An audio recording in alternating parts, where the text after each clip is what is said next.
Hello दोस्तों, नमस्कार। आपका एवन केमिस्ट वाला आज आपके पास एक नई मेडिसिन के लिए आया है जिसका नाम है निकोक्सिया एमआर। निकोक्सिया एमआर में दो कॉम्बिनेशन होते हैं, एक तो इट्रिकॉक्सिब एसिड होता है और दूसरा थायोकोल्चिकोइसाइड एसिड होता है।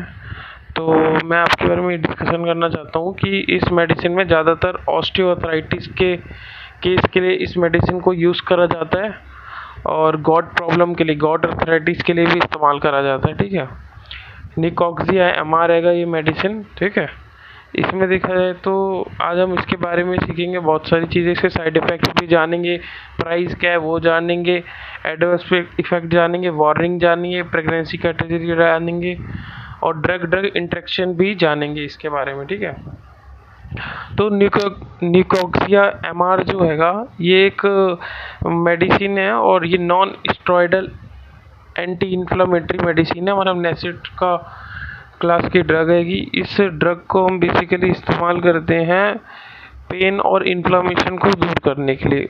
तो जब भी हमको चोट लगती है, या तो अर्थराइटिस होता है या ऑस्टियोआर्थराइटिस होता है या गॉट का प्रॉब्लम होता है, तो हमारी बॉडी कुछ केमिकल्स को रिलीज़ करती है, जिनका एक वो पेन के लिए केमिकल रिलीज़ करती है, एक सूजन के जिसको हम इन्फ्लामेशन बोलते हैं तो उसके लिए रिलीज़ करती है। ठीक है, तो ये मेडिसिन उसी केमिकल को रोकने का काम करती है। अगर इस मेडिसिन को आप लोगे तो उसकी डोज की बात अभी हम आगे करेंगे। तो इस मेडिसिन को आप जब भी लेते हो तो बॉडी में जिस केमिकल की वजह से दर्द और सूजन हो रही है, उस केमिकल को ये मेडिसिन ब्लॉक कर देती है, जिससे कि दर्द और सूजन धीरे धीरे ख़त्म हो जाता है। ठीक है, और ये बेसिकली ये जो निकोक्सिया एमआर हैगी ये जाइडस कैडिला कंपनी की हैगी। ये जाइडस लाइफ साइंस लिमिटेड हैगी, जो कि मल्टीनेशनल इंडियन कंपनी हैगी और इसका हेड ऑफिस जो है अहमदाबाद में इस्टेब्लिश्ड है। ठीक है, और इसका ब्रांड नेम निकोक्सिया एमआर है। इस मेडिसिन का ब्रांड नेम जो है निकोक्सिया एमआर है और कंपोजिशन इसका कंपोजिशन जो हैगा वो इट्रिकॉक्सिब एसिड है और थाइकोल्चिकोसाइड हैगा। और एमआर का मतलब होता है मसल रिलैक्सेंट। जो भी मसल हमारे में किसी मांसपेशियों में हमारे बहुत दर्द होता है, तो मांसपेशियों में खिंचाव की प्रॉब्लम होती है, तो मांसपेशियों के दर्द में भी इसे दिया जाता है और कमर के दर्द में भी दिया जाता है। अगर हमारी रीढ़ की हड्डी में गैप आ गया है, रीढ़ की हड्डी के कार्टिलेजेस में गैप आ गया है, तो उस गैप होने की वजह से बहुत पेन होता है कमर में। ठीक है, उसके लिए भी हम इसको देते हैं, क्योंकि ये मसल रिलैक्सेंट तो है ही ये मेडिसिन निकोक्सिया एमआर। तो इस वजह से इसको देखें। इसके साल्ट कॉम्पोजिशन तो यही है, इट्रोकॉक्सिब 60 mg हैगा और थाइकोल्चिकोसाइड 80 mg है।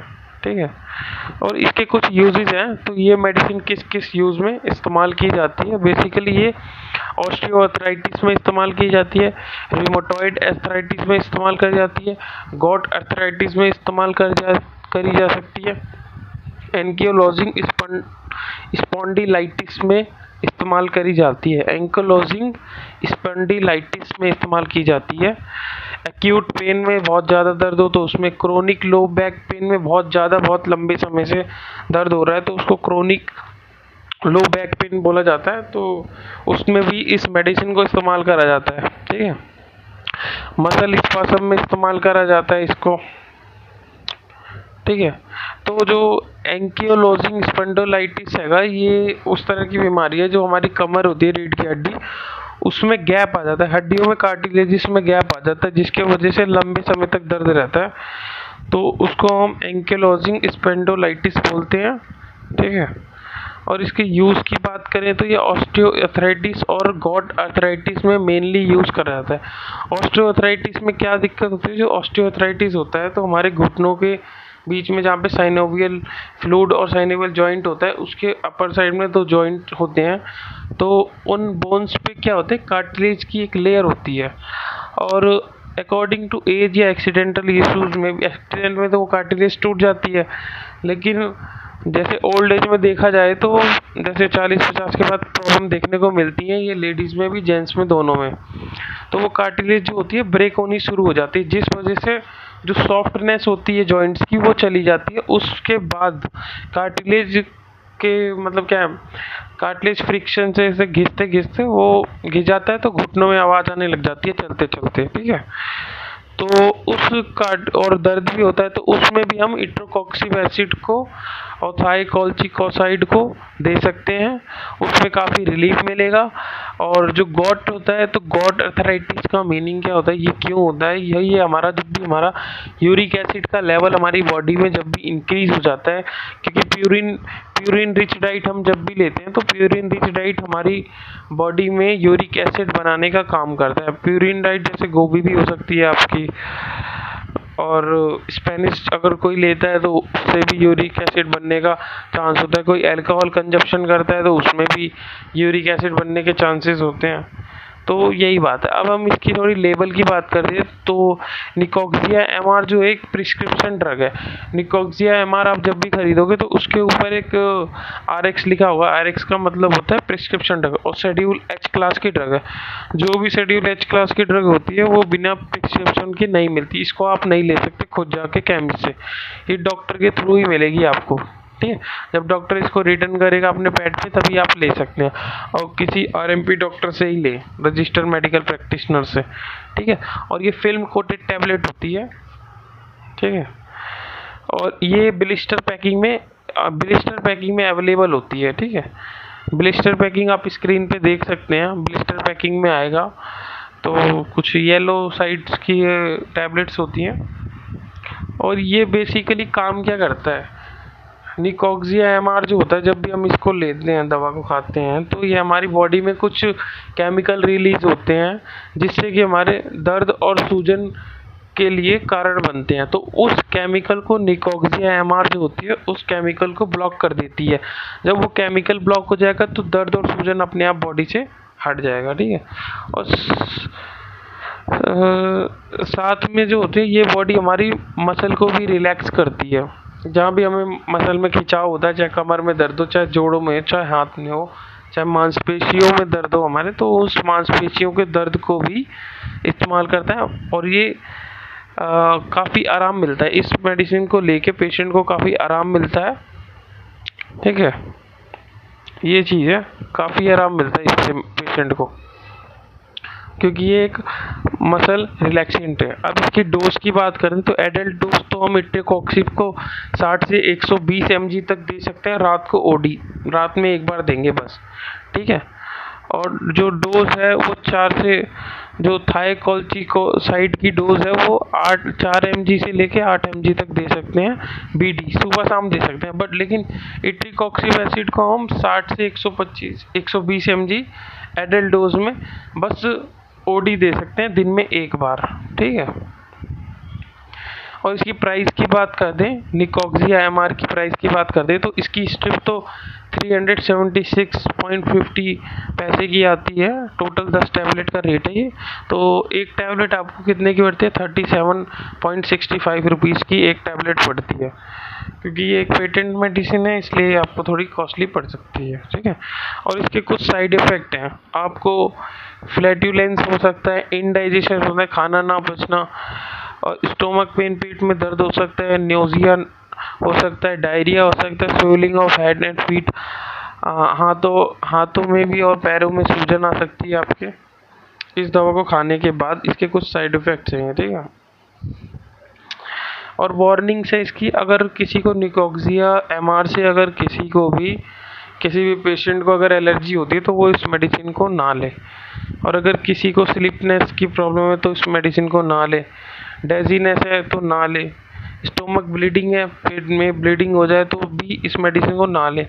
और जो पेशेंट अल्कोहल का कंजप्शन करते हैं, मतलब अल्कोहल पीते हैं, दारू पीते हैं, तो उसको अवॉइड करें इस मेडिसिन को। और ये प्रेग्नेंट लेडी और जो ब्रेस्ट फीडिंग लेडीज़ हैं वो इसको बंद करें, वो इसको ना लें, ठीक है। उनके लिए काफ़ी नहीं, अगर आपको लेना है तो अपने किसी गायनेकोलॉजिस्ट से ही कंसीडर करके ही इस मेडिसिन को लें, ठीक है। और प्रेगनेंसी कैटेगरी की बात कर लें तो थोड़ी, तो अकॉर्डिंग टू एफडीए के अकॉर्डिंग देखें तो ये अप्रूव्ड होता है प्रिस्क्राइबिंग इंफॉर्मेशन पे, जो भी डॉक्टर प्रिस्क्राइब करेगा उसी के अकॉर्डिंग इस मेडिसिन को ले सकते हैं, निकोक्सिया एमआर को। और ये अनसेफ होता है प्रेगनेंसी के दौरान पे। प्रेगनेंसी के टाइम पे अगर कोई भी इस मेडिसिन को लेता है तो उसके लिए डेफिनेटली अनसेफ रहेगा ये, ठीक है। और इस मेडिसिन को अपने किसी गायनेकोलॉजिस्ट डॉक्टर से कंसीडर करने के बाद ही लें, खुद ना लें। और इसके ड्रग इंट्रैक्शन, कुछ ड्रग इंट्रैक्शन होता है। अगर आपने किसी निकोक्सिया एमआर के साथ कोई और मेडिसिन चला ली, जैसे आपको हेडेक हो गया, फीवर हो गया, या आपको चोट लग गई, तो उसकी कोई एंटीबायोटिक और कोई डॉक्टर इसके साथ चला रहा है, तो हो सकता है उसके साथ ये ड्रग इंटरेक्ट करे। इंटरेक्ट मतलब उसके साथ मिलके आपको कोई और ही नुकसान पहुंचा दे इस मेडिसिन को। तो कुछ मेडिसिन है जिनके साथ ड्रग इंटरेक्शन होता है इस मेडिसिन का, मैं उसके नाम बता रहा हूँ।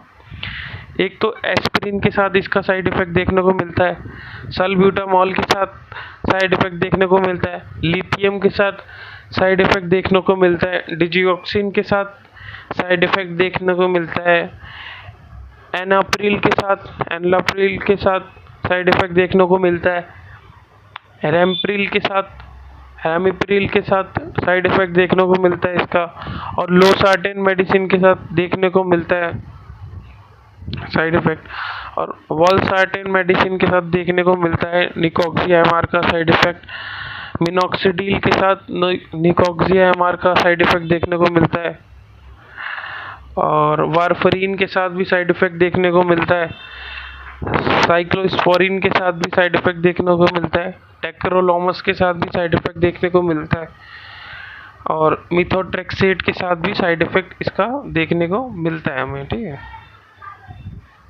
तो इस मेडिसिन को ऐसे देखा जाता है, और मैं तो यही कहूँगा इस मेडिसिन को अगर आप लें तो आपको काफ़ी रिलीफ मिलेगा, लेकिन डॉक्टर के प्रिस्क्रिप्शन के थ्रू लीजिएगा, खुद लेने की कोशिश नहीं कीजिएगा। And thank you so much.